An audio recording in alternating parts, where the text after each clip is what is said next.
Corrine Malcolm, welcome to the Single Track Podcast. So happy to be here. It's been a long time coming. We've been punting this one down the road for a while. I know I really appreciate your patience with me, but yeah, I'm excited as well. I just finished listening to your annual review of the Sport of Trail Running podcast with Dylan Bowman, and I think this is probably a good place to dig in. What is exciting you most about the sport of trail running right now, and why? I think there's a lot of different things that are super exciting. We've got a bunch of organizations kind of trying to jockey for control of the sport with different race series. We've got, I was blown away by the women's performances this past year, just across the board, getting to witness Western States in person, getting to witness Courtney Dauwalter win UTMB in person, getting to watch, up and comers like Annie Hughes throw down at Moab 240. Like the sport is alive and well, and there are really cool, people at the kind of like the senior echelon that are crushing it. And then we've got all this young talent coming into the sport. Some from road running in that scene, but honestly, just like from everywhere. So I think the growth of our sport is good. And because of that growth, I'm not surprised that organizations are like within that jockeying for position because we have no governing body, right? There's no one at the helm. So people are trying to figure out who is in charge. A lot to pick from there. I'll pick this one. The brands jockeying for positions. How do you see that playing out in 2022? Like it looks like Hoka obviously has made some really big strides. We were talking offline about how I personally think your team, Adidas, is one of the coolest in the sport, and they're making a lot of moves as well. Yeah, what do you think? Yeah, I think there's this whole idea of like series control, right? And so UTMB now with Hoka as their new sponsor, UTMB partnership with Ironman Group.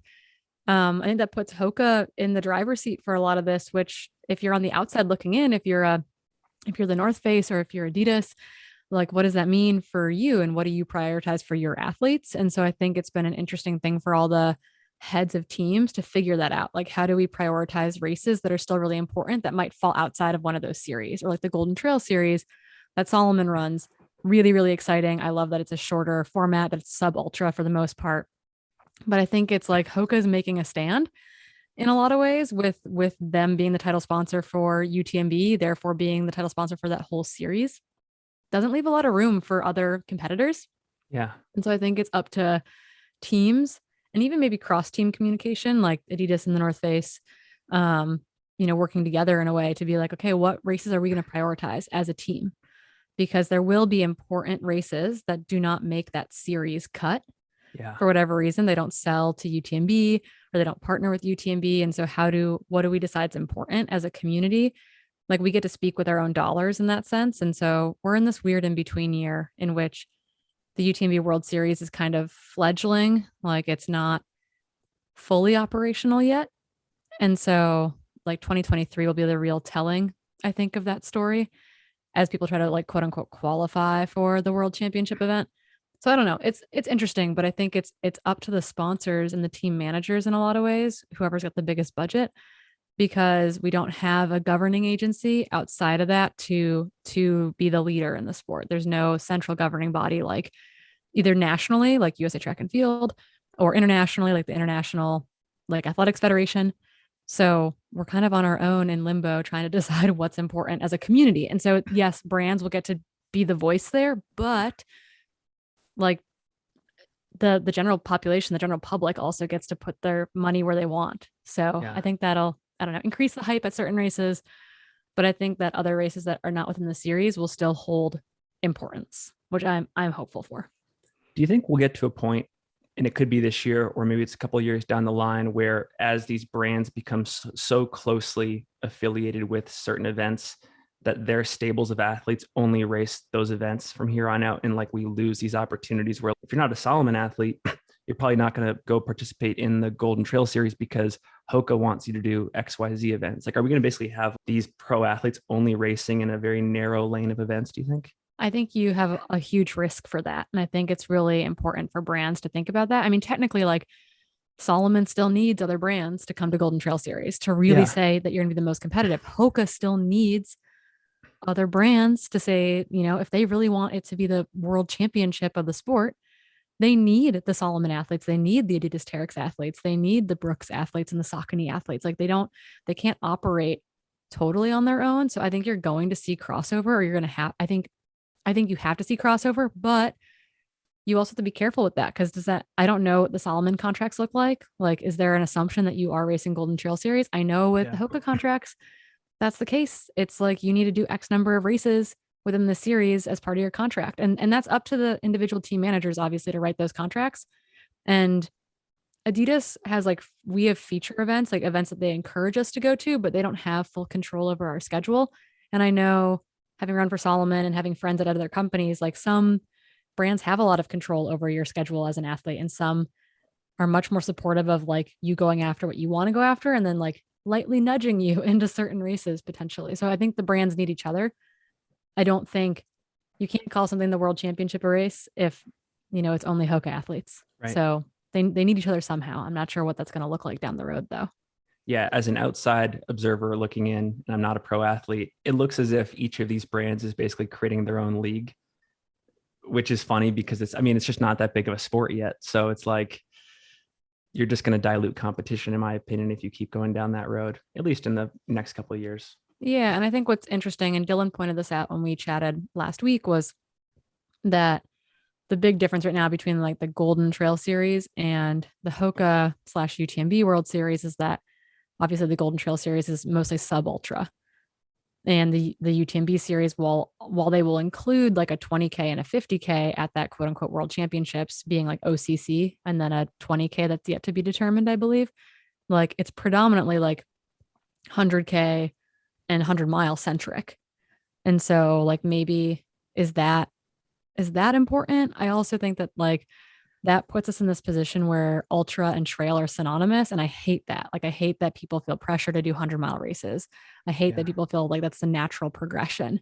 Yeah. And it's like, no, you can be a sub ultra specialist. Like trail and ultra are not synonymous, but we just don't give it, at least in the US, we don't give those racers as much like clout as they deserve. I think when we look at like Danny Moreno or Rachel Drake or Grayson Murphy. Yeah. Like Steon on the Solomon team, he'd be a great example of this internationally. People who just crush in that like sub 50K distance, like they deserve, I think, as much like praise as someone winning UTMB, but we prioritize going longer. And so the series kind of slants that way as well. You mentioned Danny Marino. I just had her on the show. We haven't published the episode yet, but she mentioned she's so cool. She's so cool.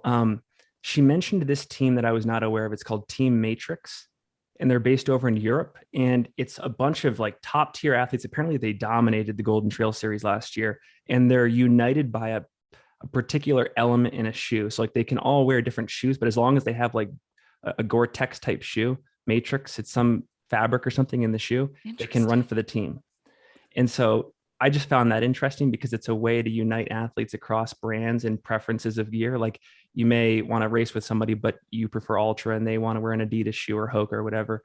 So I just started looking into them. That the site is heavily French. I don't speak French or read French, but I thought that was interesting. And she's like, yeah, be on the lookout for them because they have an interesting model and that's cool. They're tearing it up. So, and I think you'll see that with like, I think it's hard when athletes become head to toe for a sponsor, right? When a sponsor owns you for everything, they're your headwear sponsor, your pack sponsor, your shoe sponsor, your pole sponsor, your clothing sponsor, like your sock sponsor, whatever. Like that really pigeonholes you versus, running for the Buff team, for example, right? Like you could be dual branded, or Red Bull, for example, kind of those dual brandings where it's like, oh, I'm part of the Adidas Terrex team, but I also run for so-and-so. And like, I've seen that happen at events where, Buff, for example, at UTMB has been really supportive of their Buff athletes there, even though for the most part, except for I think a few Spanish runners or like Ragna de Bots, who's from the Netherlands, but lives in Spain, I think, or maybe that's reversed. I don't know.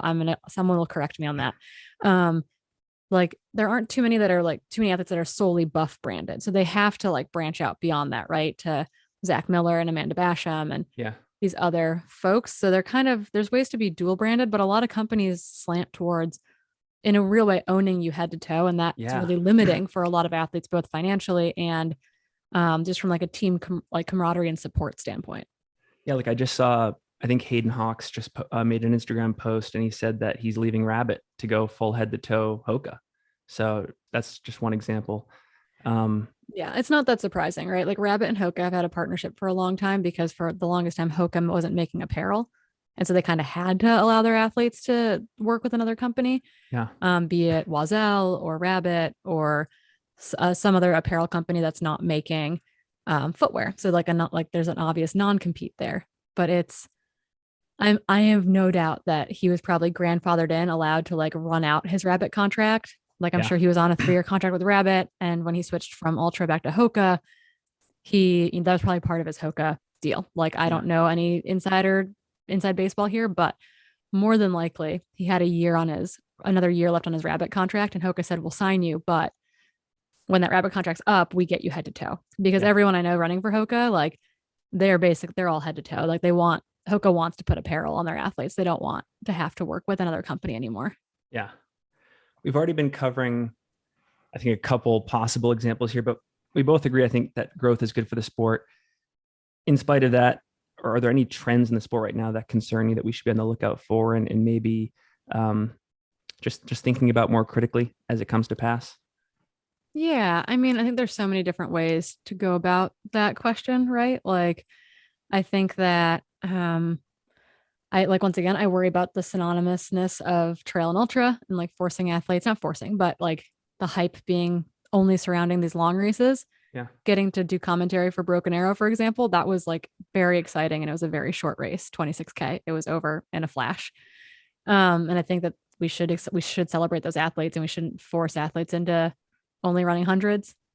For example, when I reached out to Patagonia back in the day about sponsorship, they were like, if you ran longer, maybe like we really only want to work Seriously? with 100-mile athletes. Yeah, 100%. Wow. So I think that that's a real thing. So I think that I don't like that. I don't love that.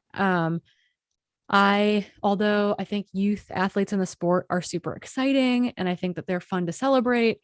I have a lot of hesitations about really young athletes doing really long races, just from like a longevity standpoint.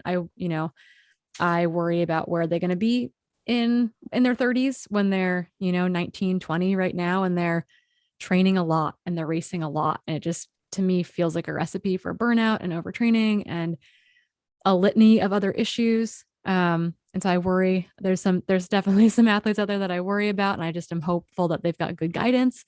Because once again, I think the sport trends like more is better. Racing longer is better, racing more is better. And that's not the case, I think. I think the last thing that I'm really frustrated with right now is the Quartz program that's associated with UTMB and UTMB series races. It's a French organization. Okay. They kind of, they, what should I say? They talk about themselves as if they're anti-doping. They present Okay. themselves as if they're anti-doping, Okay. but they are not WADA or USADA or anything like that. And both from a drug testing standpoint and from a what they think is bad standpoint, like they're just all over the place. Like for example, they are trying to ban therapeutic use exemption stuff. So say you have an autoimmune disease and you're on like high dose non-steroidal anti-inflammatories forever because you have a raging autoimmune disease, some sort of arthritic disease, but you can run and train and race fine. You're healthy Yeah. otherwise. According to them, like, oh, sorry, you take that. That's probably not good for you. Therefore, you shouldn't be running. Therefore, you can't be in the sport. Same with inhalers. Like they don't like inhalers. So it's one of those things where it's like they masquerade as anti-doping, but they're really very much trying to they consider therapeutic use exemption medications to be quote unquote, I'm using quotes here, Yeah. but their own words, legal doping. Like it's this very like altruistic, like purity, just BS Mm. that I think is really misplaced. And really, I think that UTMB using them, I think they're just super ill-informed and they just like take them at their word that they're like, oh, we're making the sport cleaner. And really they're like pushing out athletes with chronic medical conditions. And I think that if they're actually going to enforce this stuff this year at the UTMB World Series and at UTMB, like athletes need to wake up and be ready to like look at this because it's the Wild West. Like the rules aren't clear. They don't want you to take like ibuprofen or NSAIDs within 24 hours of competition. A bunch of random stuff is banned. Like Yeah. it's not great. And they also, from experience being tested at these races, Like there's no control, there's no protection for the athlete put in place like there is with WADA, so the Hmm. World Anti-Doping Agency, or USADA, the US Anti-Doping Agency, in which like there's an A sample and a B sample and there's a chain of custody and all this stuff. Like that doesn't exist within the Quartz program that they're trying to implement at these races.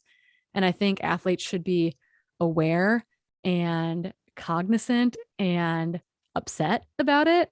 Yeah. And I don't know how much control or say we will have in it. But it's something that got me super fired up with the UTMB announcements this past year because I just think it's total BS. And we have to like, I don't know, there are going to be growing pains in the sport, and that is one of them. Yeah. But it's people's careers on the line as well. And I just think it's really unfortunate that like the athletes are going to have to be their own advocates and try to protect themselves from things like that. Are they only influencing policy at the UTMB World Series, or is this across other events as well? Because this is the So, first time I've heard about Quartz. oh yeah, so they got a bunch. We got a bunch of hype in some of the U.S. media about them. This I feel like it was the what month is it? It's January. This fall maybe post UTMB, they're like, oh, we're banning NSAIDs next year, and people are like, oh my god, they're banning ibuprofen. What?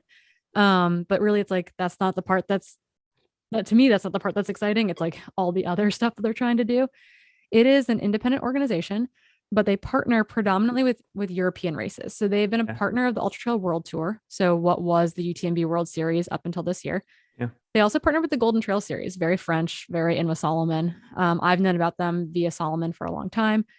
And they went from like being health slanted, like, oh, we're doing like some blood monitoring just to like collect data and be concerned about the athlete's health and well-being. And they've kind of shifted from that to this like pretend anti-doping to being kind of like a weirdly strict beyond beyond WADA overreach thing that's happening. But they've been a part of the Gold Trail or the Golden Trail Series by Solomon. They've been a part of the Ultra Trail World Tour in the past.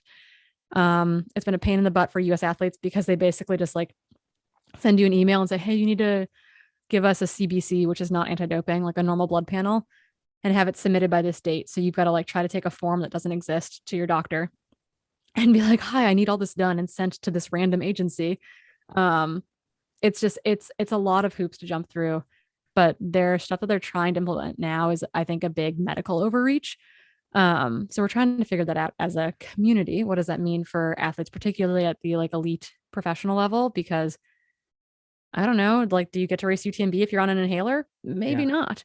And their whole stance is like, well, if you have to use an inhaler and running's the issue there, then you shouldn't be running, which is like not fair, right? To people with medical, like with chronic medical conditions who can Yeah. still be athletes anyway. Like this medication is legal. You know, you go through the proper channels to be administered this. Like I don't know. This is like a whole can of worms, but I'm very, very upset about it. So I think that what athletes should do though is that if they are interested in Quartz, like there's plenty of information out on the web about them. There's been media briefings coming out via the UTMB organization about Quartz being implemented. So I think athletes should read it, should educate themselves. We did a Trail Society episode that addressed some of the Quartz stuff. That'd be a good one for people to listen to. Yeah. But that's kind of like educate yourself because you don't want to be surprised come race day when you're trying to, go for your day at UTMB or CCC or something.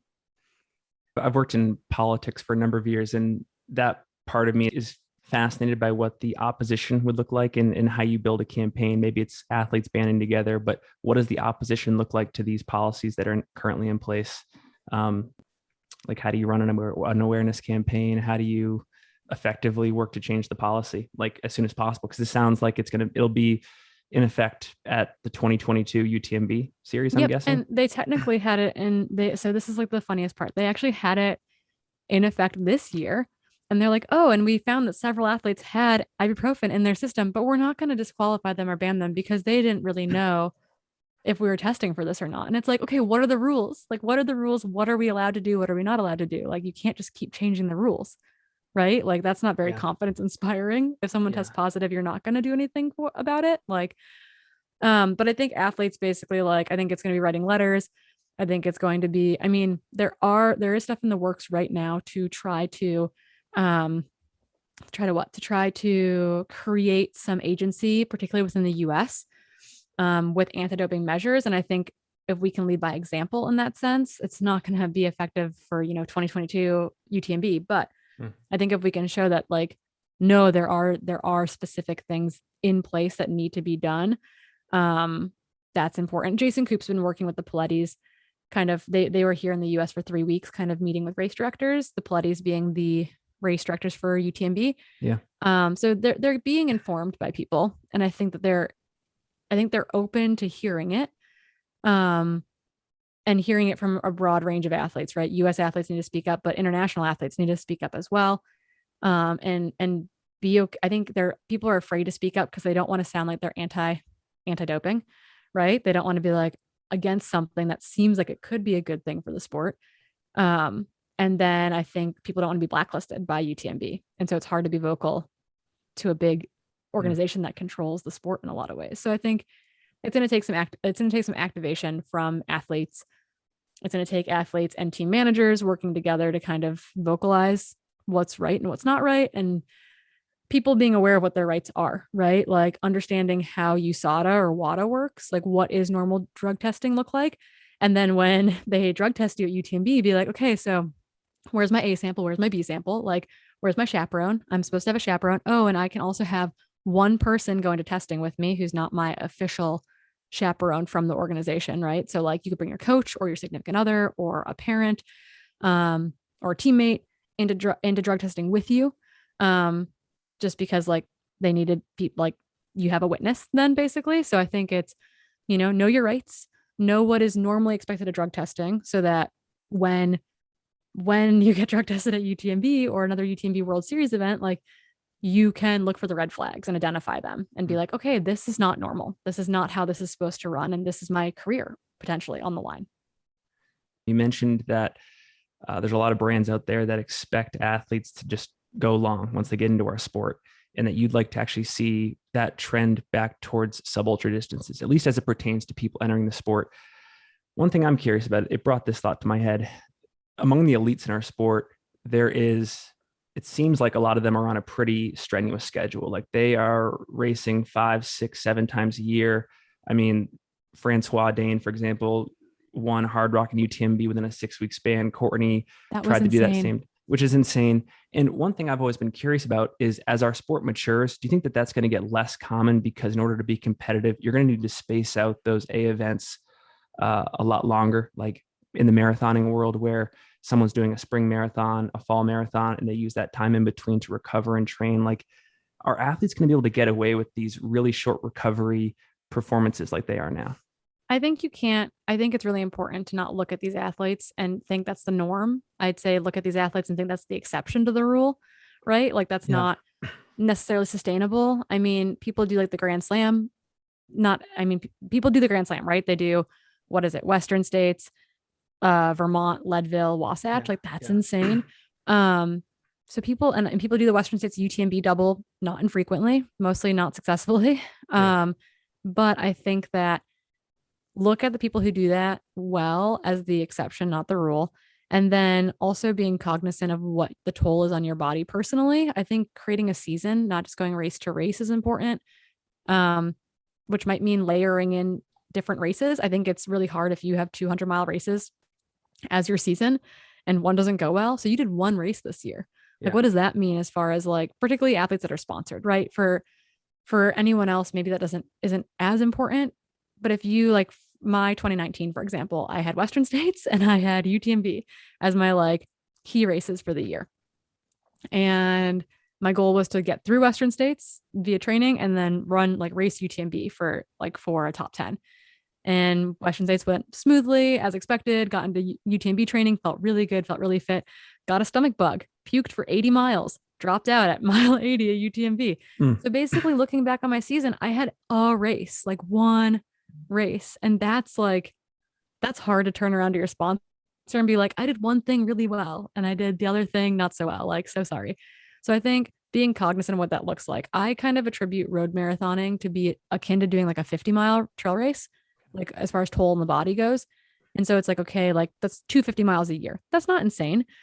But like, what do you do in the in-between? Does that mean you're doing some trail half marathons and some trail, maybe a trail 50K in there as part of your buildup? Like, I think you can create a season, one without every single race being an A race. That's important. And then I don't think that, I don't know, if you want to fly close to the sun for a couple of years, like maybe go for it. But if you want to be in the sport for a long time, I think that you need to be thoughtful with your race calendar, and that there are going to be races that you get to do this year, and then you're going to get to do different races next year. Like the FOMO is just FOMO. Like it's okay to not say yes to everything. But I think you have to be smart about it. And I've had seasons where I've done 2 races, and I've had seasons where I've done a lot of racing. But in the seasons where I've done a lot of racing, it's been like 100, maybe 100K or 50 mile, and then some shorter stuff, some really fun, trail half to trail 50K style stuff where they're not A races. They're a workout, or they're a training event where I still get to go hard and still get to compete. But I think, I don't know, the ego gets in a way for a lot of people. Like they can't do a training race because they have to perform. But I think that, yeah, look at the people who are doing that as the exception, not the rule, and then figure out what's sustainable for you, and figure out what you really want out of the season and out of the sport too. Like if it's to win, go do a bunch of local shit and win it all. If it's to compete on the world's biggest stage, like maybe you can only do 1 of those or 2 of those a year. And you're going to fill it in with some other stuff in between. But I think you really have to be cognizant of what you want out of it too. If that's performance, or if that's experience, or to go to destinations to do races, like there's different things you can get out of racing besides winning. Yeah. I like how you think about it in terms of seasons. And I know too many people, probably myself included, that live in like the never ending now, where we just roll the training block into the next one and there's just no true off season. I'm sure it depends, but what do you see as like the bare minimum in terms of taking an off season? Like if you're going to think about the sport in terms of like a season and an off season, what do you like to tell your athletes? Yeah, so I give people little breaks after their A races. You do a big 100-mile race, we can take a little break. But I think after the season, it's important to really take a reset. And that could be, that could be in the fall, that could be somewhere else in the year for you, depending on where you live and what you're racing. I.e., like Arizona athletes, I feel like race really hard all spring, and then they kind of take the summer off because it's just too hot there to do anything. Yeah. So being cognizant of what is your season. And then I like 2 weeks off, which is not the perfect number, right? Like to at least take a week off of running, man. Like if you can't go a week without running, like you need to reevaluate your relationship with running too. Like maybe you love running so much that you have to run, but if you can't give yourself a week off of running for the sake of taking it off, like maybe your relationship with running and exercise isn't super healthy. So I like 10 days, 2 weeks of no running. I like a week of like really low activity, like get out for walks, do some yoga, but like don't just get on the bike and bike really hard every day or ski really hard every day. Taking some actual time.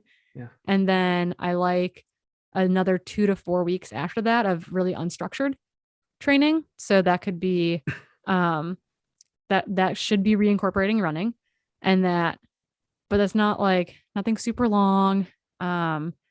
Nothing like no real intensity. I like to like just be like do what feels good for another 2 to 4 weeks, just to reset. Because I think you want to be. It's part of it's physical, but a huge part of that is psychological as well. So yeah, take a little bit of time off running completely, and then work back into maybe you cap yourself at 90 minutes, and you are only going to run 3 or 4 days a week for a little bit type of thing. So I don't know. I think people need to. Yeah, that's that 2 to 6 weeks I think is good. And then evaluating your relationship and your excitement for the sport probably during that's important as well. When I add all that up, that sounds like anywhere from 4 to 8 weeks total. Like when you incorporate all the. I'd say 4 to 6 weeks total. 4 to 6 weeks. 2 weeks ish of off, and then let's say another 2 to 4 weeks of like unstructured playtime. Yeah, because when I think of other sports like the NBA or the NFL or the MLS, I mean, they're taking, granted, their sports might be even more demanding from a physical standpoint because, like in football, for example, you're getting, I mean, it's just brutal, but they're taking 2, 3, 4 month off seasons. Yeah. Yeah. A huge time off. So I come from a ski background, right? I grew up Nordic skiing. I competed for the US biathlon team, which we talked about before we started recording today. Yeah. And I think it's, they take like the season ends in March sometime generally, and then they take basically through April off, like it's unstructured. And then in May 1st is the new calendar year for skiers. May 1st is when you start like layering on some volume, and some like short little intensity. And so they get that 4 to 6 weeks of like off and unstructured time because they have like a true season. We could race year round, and that makes it much more complicated. But that's like the accepted rest period for skiers and for biathletes is that window at the end of the year. While we're on this training front, can you talk a bit about the research that shows that as the distance gets longer, female runners get stronger, and maybe some of the implications for racing events like 200 milers that are getting more popular in our sport?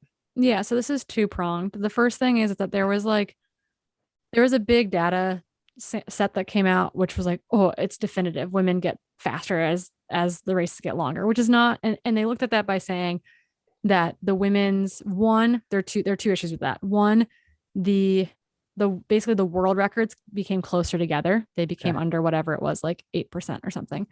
And then beyond that too, the issue is that so they looked at average times for those distances, and more men compete in longer and longer events than women do. And so the average time will naturally get slower as more people come into the sport, right? Because technically, like you'll create generally the fastest end of the sport is already there, and it's the like middle back of the pack at that distance that gets added as more people come into the sport. So average times slow down as the fields get bigger. So men's fields are bigger than women's fields, i.e. average times can be a little bit funky. But Nick Tiller and some other researchers, and I've gotten to cite Nick Tiller a lot this year.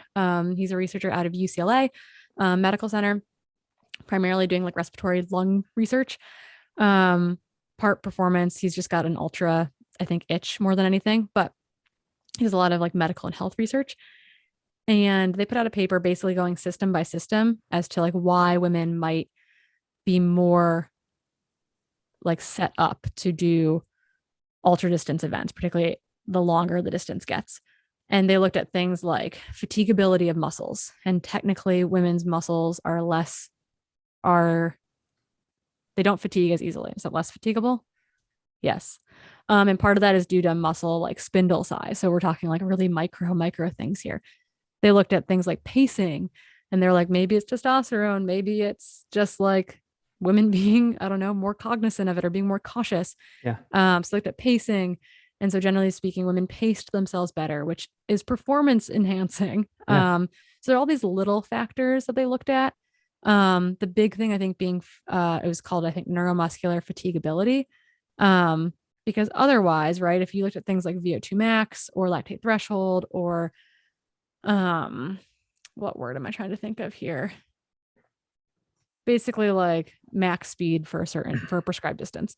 Men stack up just from like they've got more muscle mass, they've got more lung capacity, all these things equate to, they've got more hemoglobin so they can transport oxygen better. All these things stack up to men kind of having a more stacked hand. Yeah. However, beyond the marathon distance, things like VO2 max and lactate threshold don't matter as much. And so that's where there's kind of this evening between men and women, is that we're running at distances that are so long that there are less barriers in women's way, essentially. And there are certain aspects of our physiology that might make us more prone to naturally excelling at that, including like having a naturally higher ability to metabolize fat well, for example, and that's due to estrogen. So there's like little things like that. There are obviously factors that maybe aren't as good, like women report more instances of GI upset, and they don't really understand why that happens in ultras. And obviously we know ultras are eating competitions, so that could be an issue. But it might be because the recommendations for calorie intake is like unanimous, like men, women, everyone, this is how many calories you should take an hour. And maybe that doesn't actually equate to physiology. That probably just speaks to like individual variability is really important. But essentially, I think the biggest thing here is that the factors that give men an upper hand in so many sports that are strength-based, that are power-based, that are VO2 max-based, that are lactate threshold-based, those things diminish as races get longer. Correct me if I'm wrong, but I was listening to one of the Trail Society episodes, and I think you hypothesized that having more testosterone can be a disadvantage in longer distances because it can hinder like long-term decision making. Like you think you're faster than you Yeah, are, and it's like like pacing and stuff movie. like that. Yeah, there's a speculation in this paper that maybe testosterone does not help decision making, and they're really theorizing from other research done in Okay. other sports, not necessarily ultra specific sports.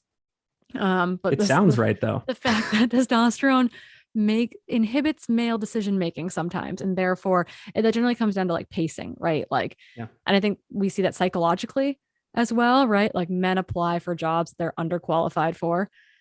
Men will start races because they just think that they can do the distance, versus women are like, I'm confident that I can do this thing, therefore I'm going to enter the race. Yeah. I'm not qualified for this job, I'm not going to apply for it. So I think there's like some societal psychological implications there too, but there's it's theorized that testosterone could impact decision making in male athletes that would I don't know. I've been passed so many times by dudes in the early miles of ultras, and I'll be like, I'll be seeing you at mile 42. Don't you worry. You can kind of tell like who's going out ahead of you, that you're like, I'm gonna see you later. So I don't know. I don't know if that's societal, psychological, a combination. If that's really, if we were going to blame testosterone for all men's poor decision making. I'm actually reading a book about this right now. Hold on. I know that this is an audio format podcast, but on my desk I have a book called Testosterone, and I think the second, or like the subtitle, I don't want to mess this up, it's important. Testosterone, an unauthorized biography. And it's kind of looking at like performance and sport, but it's also looking at decision making. What do we praise testosterone for, and what do we fault it for, and like what are the actual implications there? So it's the next book on my nightstand that I'll be diving into. So testosterone, is it friend or foe? We don't know. Well, on this same topic of brashness, I don't have any data to back this up, but as an observer of the sport, again, it doesn't seem like elite runners are any more likely to finish an ultra than middle of the pack or back of the pack. Like we see these big entrance lists for Western states, elites, half of them don't even make it to the start line, maybe another half DNF before the race even starts, or they significantly underperform. I've always wondered, and maybe you can help answer this, shouldn't elite runners like know themselves better? Like going into a race, like training wise and racing wise, like in every other sport, it seems like they're disciplined and they at least get the job done to some extent. But in our sport, there's still so much unpredictability. And I think this is like put on display really at UTMB. Like Western states, it's like you say yes because Western states and you fought your way in, or you got in, or you were in last year and you were top 10, so you're in this year, right? So like an obligation to be on that start line in a lot of ways. Yeah. And people get injured in training, so there's like some natural attrition there. Generally speaking, I think it's very rare for elites to go into Western states underprepared. Yeah. I think sometimes the gun goes off and they throw their race plan out the window, and that has some trickle down effects into who finishes and who drops out. And because they have more to their season, they'll drop out more likely than someone who's waited for 5, 6, 7 years to get into Western states. They're going to finish Western states because this is their one opportunity to do the race. For elites and pros, they've raced their way in, they've gotten a sponsor spot, they're privileged. Like elites and pros are privileged in the sport. And so they can drop out of Western states because they can fight their way back in next year by running Bandera or Black Canyons or Tarawera or whatever. So I think that's why you see it at Western states. I think there's some truth to the matter for later season races, particularly big ticket races like UTMB, where once again, because of their historical performances, because of their names, because of their ability with sponsors, the lottery isn't as, they're not in the lottery, right? They get to circumvent that. And so they can drop out of UTMB at mile 80 like me because, well, I can do UTMB again next year. Yeah. And I think that once again, that comes down to, could I have walked the last 20 miles or 30 miles of UTMB? Sure, I could have, for sure. I had so much time. Did I want to? No, I'd been puking for like well over 60 miles at that point, and I was not going to walk it in. Enough damage had been done. But I wasn't in the position where I wasn't going to be allowed back next year. Like I had entry. And I think that later season races, unlike Western states where people do come to the line, unlike Western states where people I think don't show up underprepared. I think people start UTMB because it's there and they can, and maybe they think it's their A race of the year, but they race Lavaredo or Western States or something else hard early in the season. And so in that way, they're not prioritizing UTMB. Myself included, I've been in that boat. And so I think that we see a lot of attrition in the elite field. One, because they can get back in next year. They're not penalized by the lottery. And two, because I think that later season races makes athletes sometimes pretend it's their priority when really it's not. So they start because they feel obligated to start, and they're not ready. They're not in it mentally. They've had a nagging injury for 6 weeks, but they're going to try to start anyway. And then you get to Courmayeur and it's so easy to drop out at Courmayeur. Like, why would you keep going? So I think that there's multiple reasons why elites drop out of those big races, but I think that those are the race specific ones. Like what happens at Western States versus what happens at UTMB. And then, I don't know, you drop out of other races because it's your profession. And if you hurt yourself, you might not get to race again that year. And that has downstream implications with sponsors. So I think that, I guess the best way to summarize that is that elites are privileged for sure. Maybe that's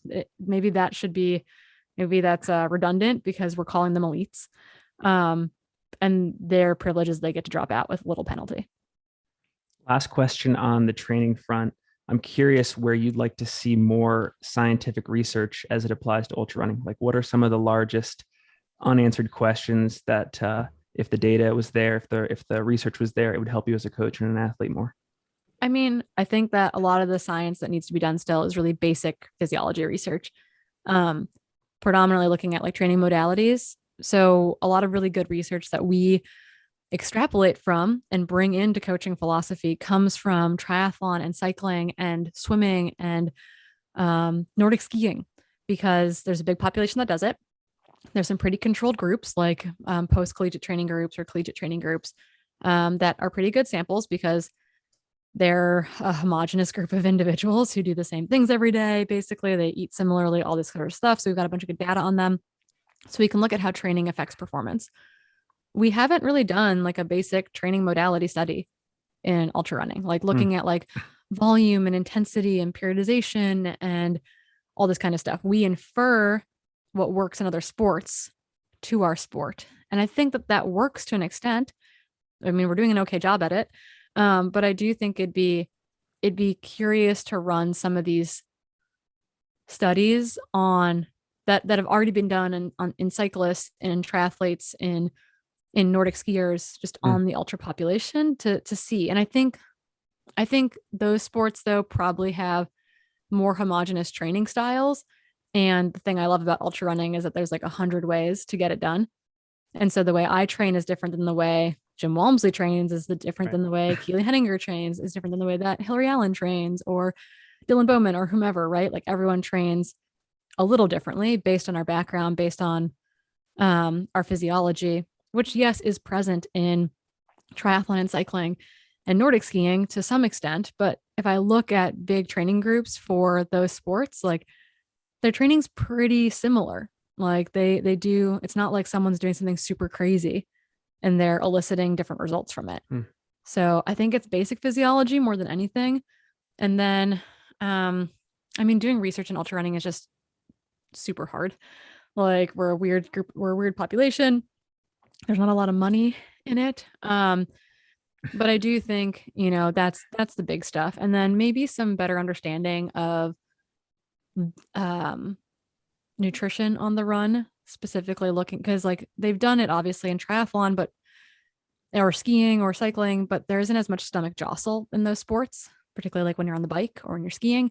And so I think looking at what's called splanchnic hypoperfusion, which is basically the lack of blood flow going to the intestines or like stomach tissue, understanding kind of long-term, like both acute, like in race issues with that, and also kind of long-term outcomes of doing this to ourselves over and over again. I think having a better understanding of some of that stuff might help with fueling. I don't think everyone's looking for a magic pill. Like, oh, it's going to be continuous glucose monitors, or, oh, it's going to be power meters, or, oh, it's going to be I don't know, heart rate variability. And I don't think it's any of those shiny objects. I think it's really probably more mundane. Like, oh, you have to train a lot and you have to train within your capabilities and you have to do, X number of things that are very boring. So I think some basic physiology research and then maybe some like more nuanced, um, like gut specific health research. But I don't know. We'll keep pulling from other sports until then, and we're doing okay at that as well. The glucose monitor reminds me, I just saw, and I forget the name of the company, but I just saw an advertisement for a continuous hydration monitor. There is, that sounds crazy. I think there's something to be said for like measuring like sweat and that kind of thing and figuring out what your personal sweat rate is and all that kind of stuff. But recognizing that that's not static year round, you're going to be differently heat adapted depending on what you've been exposed to recently. Yeah. So it's not like, I always need to drink X, Y, or Z, but a continuous hydration, it seems like one of those things you put in like a plant pot. It lets you know like how watered your plant is. Right. Right. Well, maybe this is an argument. And actually, let me ask you this question. Do you know whether it's true that like as the sport gets bigger, there'll be more research dollars flowing into the sport? Like, is that true in other sports like triathlon and road running, where like academia gets more money as a result too? I mean, it's private funding, right? It's not like we're getting NIH or K grants for this kind of stuff, but Yeah. right, like a lot of sports research is geared towards things like the triathlon industry because triathletes will spend gobs of money for like a percent improvement. Right. And there's something to be said for the road running community in that regard as well, with like super shoes and that kind of thing. But I think it's really going to be about private companies like trying to like validate their products, and that's where that research money comes from. I've helped run those studies. I've been parts of those studies where it's like, oh, we'll buy you this equipment and you're going to do a validity study for us on X supplement or this beverage or whatever it might be. So I don't think there's anything that's going to come into the sport of ultra running that's not being like more widely like I guess like researched for other sport implications. Like we're not so special. We're not like Right. so important and so special that there's something that's like ultra specific that's not going to have application in other sports. Yeah. If that makes sense. Yeah. Well, switching gears, how did you get into the media side of the sport? Because I feel like in addition to being a coach and a great athlete, you've become prolific in the media area too. So what was your intro story? It's a total accident. I joke, this is the story that I'm going to stick by, is that my husband, I'm dying. Oh my God. I was like, post-production is going to be a breeze on this one. Don't worry. My husband likes to joke that I wasn't allowed to talk to him about ultra running anymore. So I had to find new people to talk to about running, hence podcasting and commentary and all this stuff. But I love that. that's like not true, really. I mean, it is a little bit, but I think in part it was by accident. Like I legitimately ended up in the UTMB studio in 2018 because I was from Bellingham, Washington on my entry, and Randy Gaylord, one of the usual UTMB commentators, he lives on Orcas Island in Washington State. And he was like, Bellingham, Washington, who is this? And I was fourth at TDS that year. And so he got my number from, or maybe Chrissy Mole texted me and she's like, Randy's asking for your number. Can I give it to him? And I was like, yeah, of course. So I got a text from him. I was like, hey, come into the studio tomorrow. We'd love to interview you about TDS. Like, I love that you're from Bellingham. And I was like, okay. And then I just didn't leave the studio. Like I helped do the commentary for OCC and they interviewed me. And I was like, hey, can I come back later? Would that be okay? And they let me kind of come back into the studio over and over again, which I did again in 2019. It's probably why I got sick. Because I was like, I can do everything. I'm going to call parts of the races and I'm going to run UTMB. Like, this is perfect. I can do it all. And then in 2020, everything paused. Going into Western States for 2021, Billy Yang was on the board and was like, hey, we're going to do live broadcasts for Western States. And I knew I wanted one guy and one gal, and you were my logical choice. And I think I got really lucky that Randy Gaylord asked for my number in 2018. And like I ended up doing commentary for UTMB. So it's been a really like, I don't know, that's kind of a weird way to get into broadcast stuff, and podcasting and all that kind of thing. But it also seems like a weirdly natural progression. And if I Mm. could have my way, I would make NBC and Chad Shamala, who is the Nordic and biathlon commentator for the Olympics. I'd be like, hey, do you guys want one more person in the studio? Like I could do it. Like I'd come in. So if I can ever go mainstream, that would be really cool. But for now, UTMB and Western States and Broken Arrow and those kind of things will be the big ticket items. And I think, thanks to Jameel Curry, hopefully we have more live broadcasts at more races and we get to do more of it. And now running a podcast for the training group that I'm part of with CTS and running Trail Society with Keely and Hillary. Like it's really cool to get to do a little bit of everything. And I feel like I'm finally also asking for what I want as opposed to being like, oh, like maybe you'll consider me for this thing. And it's like, oh, no, they don't care. Like you just have to ask sometimes. Yeah. So I think it's important it's been a mixed bag of being like, Dylan, help me. And me being like, oh, I can also just like self-advocate because I'm an adult human. What have been some of the learnings along the way? Like learnings from media in particular? Yeah, or media and being a media person in the sport. You're not going to make everyone happy.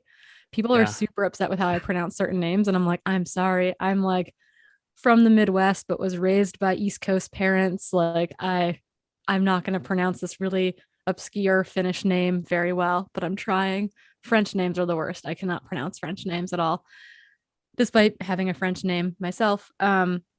But I think that, you're not going to make everyone happy, but recognizing that you're doing your best is important. And then for me, it's been really important to make sure that we've been featuring the women as much as we can, because, it hasn't been the case at UTMB where they've allocated equal numbers of cameras to the women's race as the men's race, and kind of being the voice for that and the face for that and being like, okay, like we're working on getting the camera on back to our second and third place female, like give us a second. The gap, is causing an issue.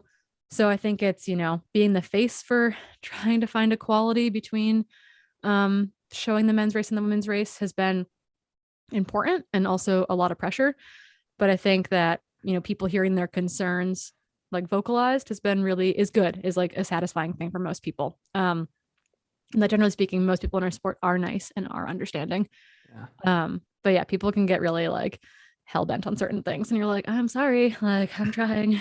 But yeah, it's been good. I think the live commentary comes super naturally to me, in part because I've been a narrator my entire life. Like I talk a lot. What I was like most nervous for last year was actually doing the like before Western States interviews with Dylan, because I wasn't podcasting then. So being thoughtful about crafting questions that were leading and also not, like too direct, but were, like would elicit the response from the interviewee that you were hoping for. Like actually planning some of that stuff out, just realizing the value in that, and also getting to a spot where I was comfortable doing that. Because when you're just teeing up questions back and forth with another person, and maybe you haven't sat down and been like, what questions are you going to ask? Sometimes you have to make up a question on the fly, and like being more comfortable doing that kind of stuff. Like doing the finish line interviews at Western States feels like monumental. So getting to a spot where I'm more comfortable doing that versus like just a stream of consciousness about the race has been a huge learning curve that I think I'm like finally becoming more comfortable at, in a large part because of like the podcast that I'm currently putting together right now. Yeah. Well, one question that I've been thinking about a lot lately. Well, first one thought. The thought is, it seems like most athletes in our sport, the vast majority, are very diplomatic. They're very polite. And I'm wondering if you think there's a place in our sport for athletes that are more vocal about their abilities and their competition, and how far we can go in that area. Because just for further context, like I come from the world of like football, baseball, basketball, where it's just the chatter is a little bit more gritty. And like in our sport, again, like I said, it seems like it trends more diplomatic. And so I'm curious what your thoughts are there, as somebody who's, again, talked with a lot of athletes. You cover the sport as well as anybody. So yeah. Yeah. And I think like in our off air chatter, this is coming from like you interviewed my teammate, Sabrina Stanley recently, who I Yeah. think has been known to be a very vocal advocate for her own abilities, which I think is important. I think there's a societal breakdown there, right? Like we expect women to be very like diplomatic and polite and Right. not bossy. And you're like, I'm not bossy. I'm just like, I'm telling you what I think. Um, there's that, right? And I think that from a societal standpoint can be really off-putting both to men and women, right? Like it's a societal thing, not necessarily like the person's doing anything wrong. Right. It's why, are we ever going to have a female president? Who knows? Because people don't like women who are opinionated, which is like very, very, I don't know, 1950s. So I think that there's totally room for it. There's room for characters in our sport, right? And there are people who are goofy, and there are people who are, witty, and there may be people who are weird and people who are cocky. And I think that's great, right? Like I think that those words can all have positive and negative connotations, but they're characters. And I think that there are room for characters in our sport. We don't have to be this like homogenous blob of individuals, but I think that people like Camille Herron and Sabrina Stanley and Caitlin Gerben and Hillary Allen are 4 women who I think have been really good self-advocates for their abilities, right? Like they're like, my goal is to win. Like my goal is to win. I think I can do it. Like I think I can race with anyone. I think I can get this course record. I think I can get this world record, whatever it might be. And I think that when Jim Walmsley does that, we don't, I don't know, we don't slap him on the wrist for it. When women do that though, we say, oh, like that's really off-putting. And it's like, why is that off-putting? Like, I think both men and women need to ask themselves that. Like, is it because it's a woman saying it? Is it because it's how they said it? Like, what is the basis for this gut feeling that you get when particularly when women do that? And I think that we need that in our sport. We need, I don't want to say it's drama or conflict, but I think there's nothing wrong with women, I don't know, at like saying what they want. And I think that's been, I don't know, it's easier to be like, I don't know, I'm going to do my best. I'm going to get the most out of myself and I'm going to do my best. And part of that's like, might be their psychological traits because they're not putting pressure on themselves. And maybe they're just internally, very, very competitive, which maybe that's passive aggressive then. Yeah. But I think that I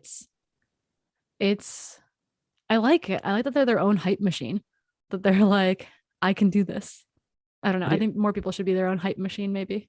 I do too. I mean, you mentioned them, Hillary, Camille, Sabrina, Caitlin, 4 of my favorite athletes in the sport. And I'm always looking for their quotes in race previews, post-race interviews for a reason. And yeah, I think that a worthy like sport-wide conversation is how do we encourage more characters in the sport? Like I was searching for the language, but I think that's it. So yeah. So I think it's, I think that people will find their voice in the sport and find their, I don't know if it's their platform or their cause or whatever it might be, but I think it, like Claire Gallagher has a very specific aura about her. It's a little bit quirky, but she's got this platform and she's like very passionate about it.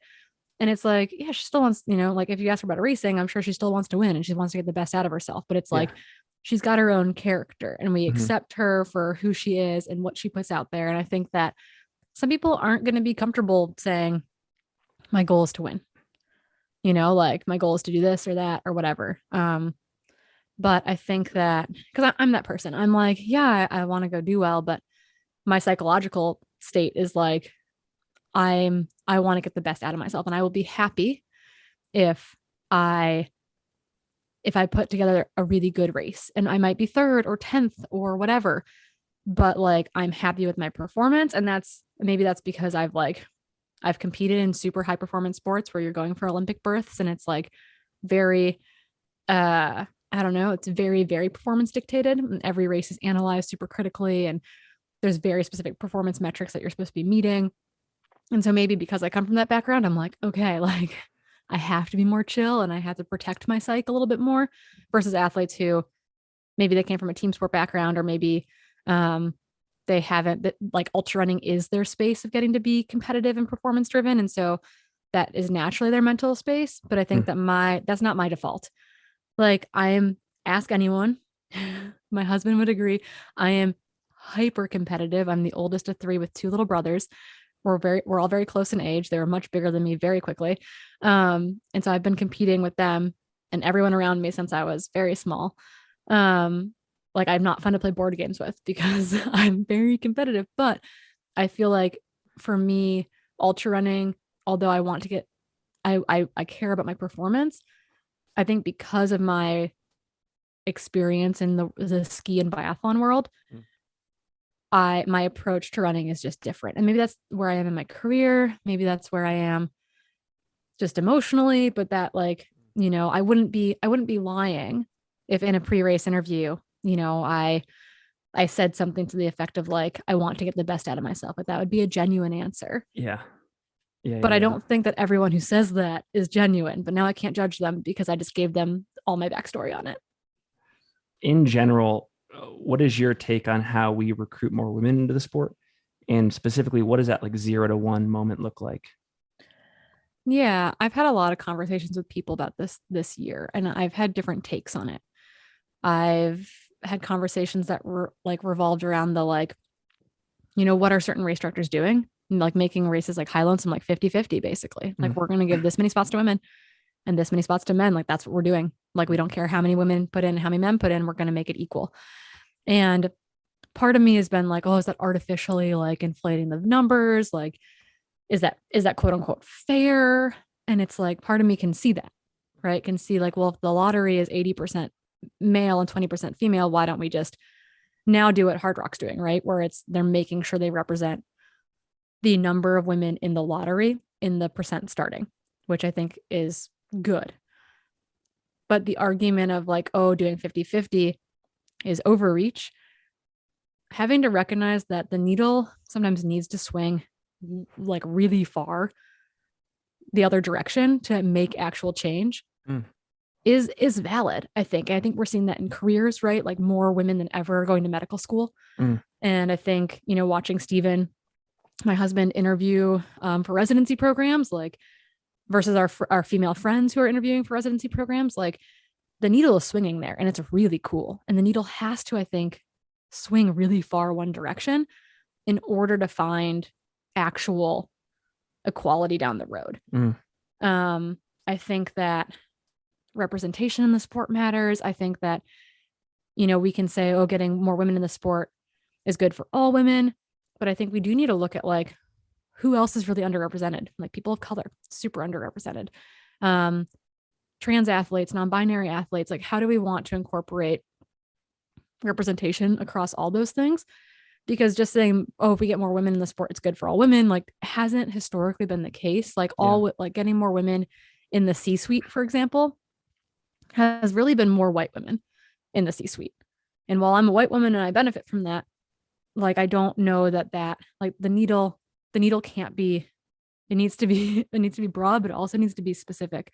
And I think that we don't do justice to other humans in our sport when we get too hyper focused. Well, what's good for women is good for all women. Because I think more often than not, that's too simplistic. So I don't know what that looks like. I think it is initiatives. I think it's scholarships and sponsorships and allocating funds. And then, that gets into the argument of tokenism. Yeah. We're like, oh, is this person a token, the token, athlete of color on the team, et cetera. I think you have to be careful with tokenism as well.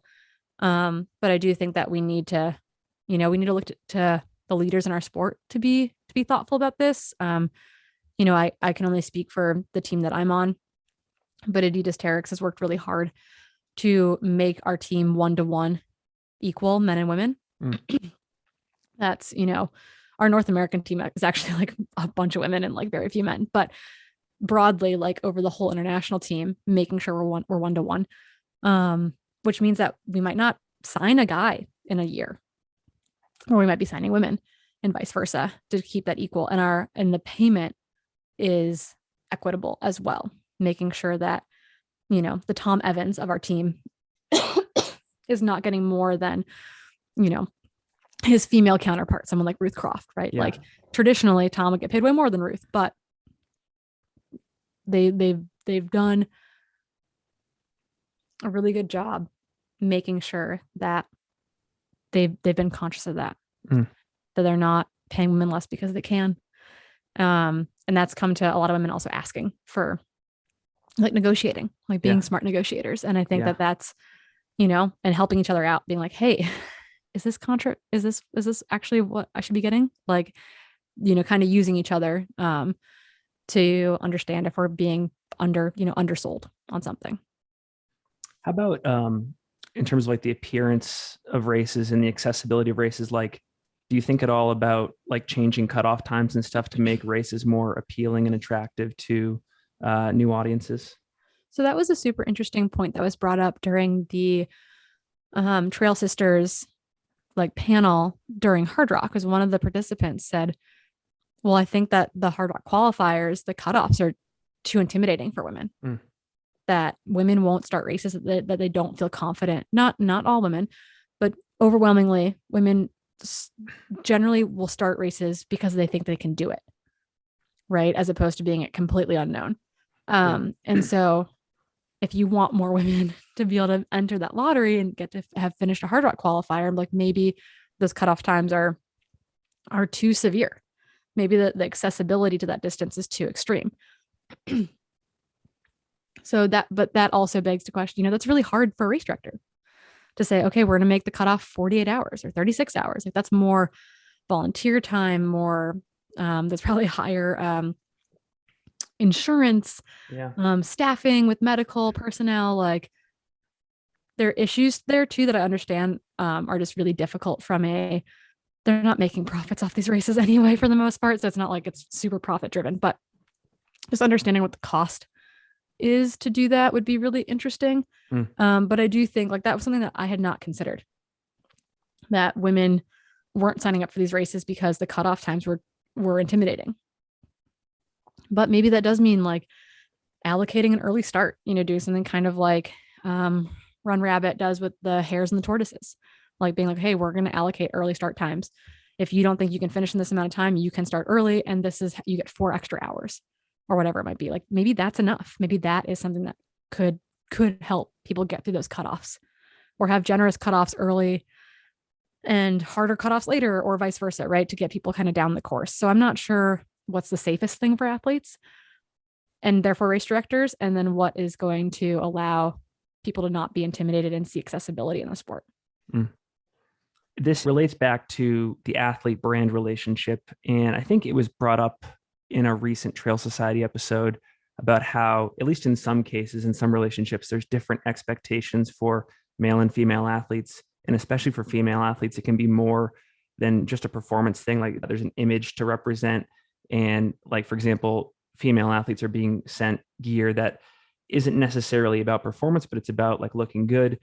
There isn't really a question there, but I think it's a good thread to talk about in this conversation. Yeah. So I think this came up in a, you know, we don't have hard data on it per se, but this idea that, I don't know, guys, it's solely performance based. Oftentimes it feels, and I feel this in like professional sports across the board, versus in women, it's like, oh, you have to be pretty too.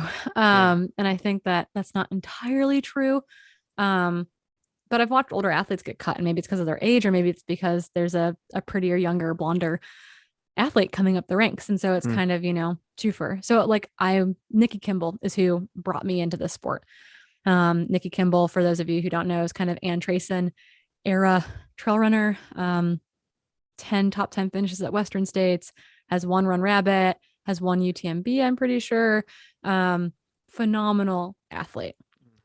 And I think that she felt really pushed out from sponsorship in the sport, although she was an older athlete, was because there were younger, prettier, blonder women coming up into the sport. And so I think that there's something to be said there, be it perceived or actual. That being said, I think that when it comes down to sponsorship dollars, I think across the board, athletes are expected to be more than results. now. They're expected to be community ambassadors and advocates Mm. and have a social media presence.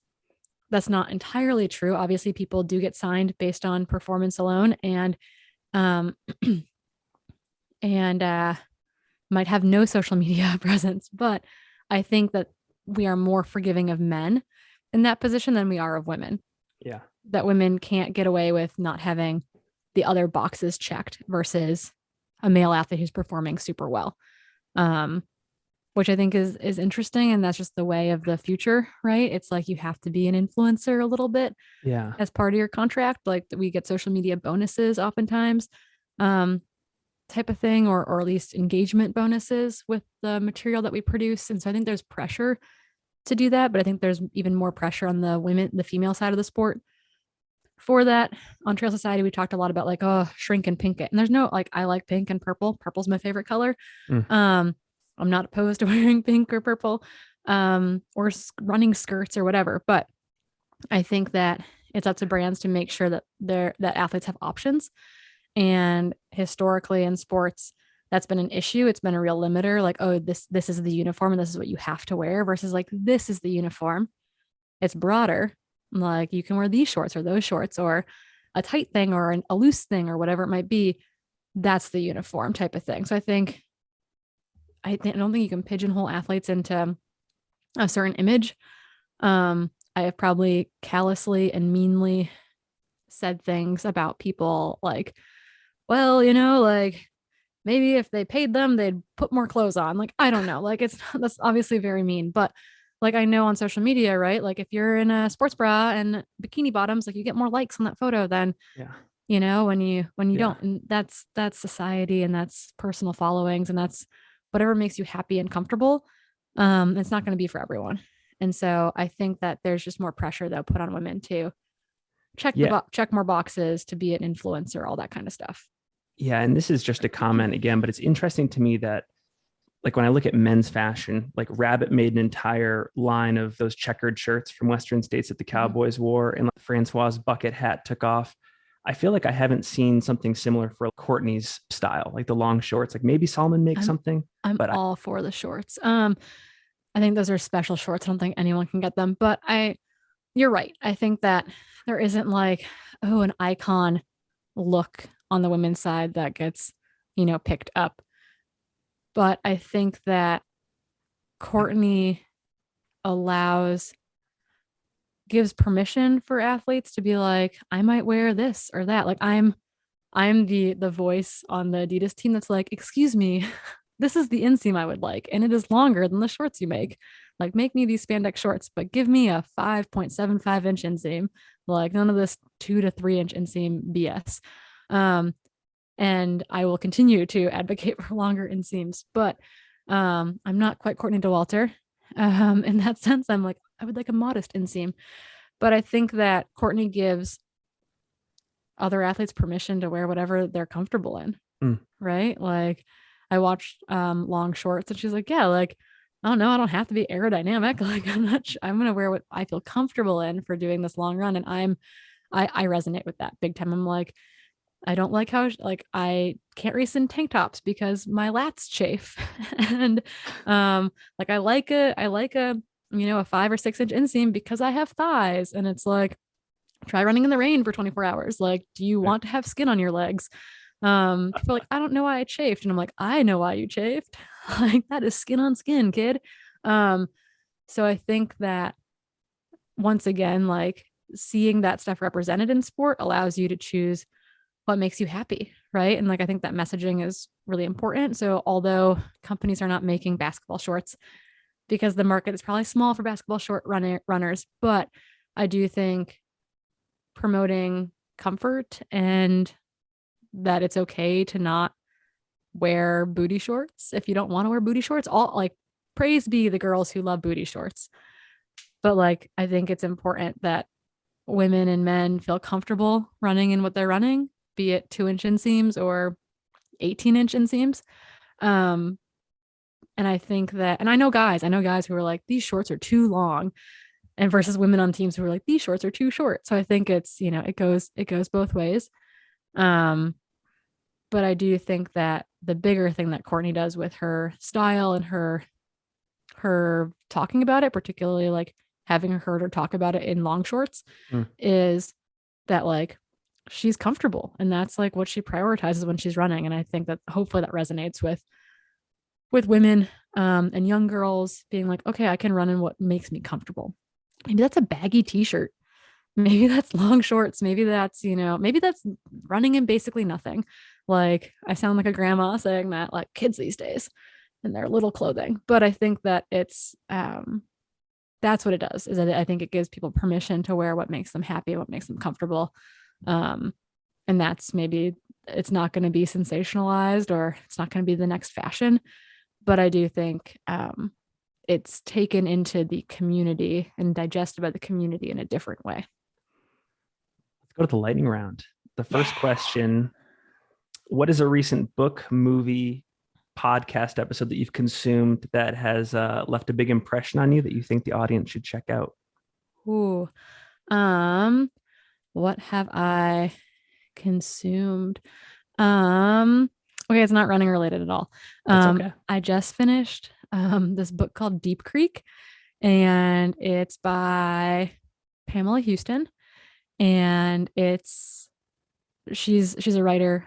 She owns a place in Creede, Colorado, the Deep Creek Ranch, and it's about ranch life and the San Juan Mountains. And I want to move, like it just makes me want to burn everything down and buy a ranch in the middle of nowhere somewhere and have a very simple life of like shoveling a path to the horse pasture and that kind of stuff. So I thought Pamela's writing's really great.